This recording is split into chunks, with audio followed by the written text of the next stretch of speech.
Portland is the global epicenter of women's sports. You might have heard people say this in the lead up to the return of the Fire, Portland's WNBA team. But is it, and how did the city earn that title? Well, there's a lot of cool history. Way back in 1937, Portland named Dorothea Lynch the city's first ever director of recreation in the Parks Bureau. She was one of the only women in the country to hold a position like this at the time, and she created a lot of opportunities for women and girls to play sports. She was also a big softball fan, and she championed a team called the Erv Lind Florists.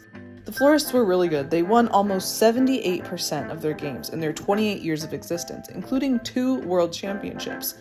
The team was also really popular. When Portland hosted the Women's Softball World Championships at Normandale Field, 44,000 fans attended the tournament in the first week. That's more than 2 sold-out nights at Moda Center. There's some cool queer history here too. Many of the Florists were gay. They weren't out at the time, but some came out later in life and told their stories. And Normandale Field was an important gathering place for queer women in the city. It's even on the National Historic Register for its significance to Portland's queer community. The Florists disbanded shortly after the death of their coach, but their legacy was carried on by another team called the Lavender Menace. In the 1970s, the Menace players were more openly political. They were one of the first openly gay softball teams in the country. And they didn't just play softball, they also started basketball and volleyball teams within the city of Portland's park leagues.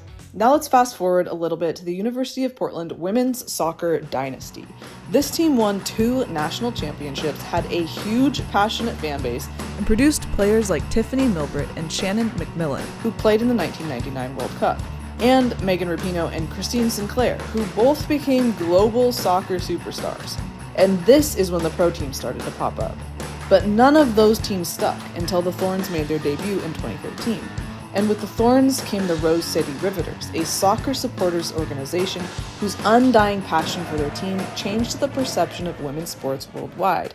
So today, we've got the Thorns. The Fire are back. There's a new pro softball team, another new pre-professional soccer team, a pro tackle football team, a pro ultimate team, a world champion roller derby team, a pioneering rugby team, and countless opportunities for women, girls, and trans and gender expansive people to play sports and cheer for teams across the city. And Portland is home to the world's first sports bar, 100% dedicated to supporting and showing women's sports, opened by a homegrown Portlander. When I started to think about all of these little pieces and how I'd grown up, Portland has really shown up for women's sports. And that felt normal to me. Thousands and thousands of women have spent decades building a foundation to support what's happening now.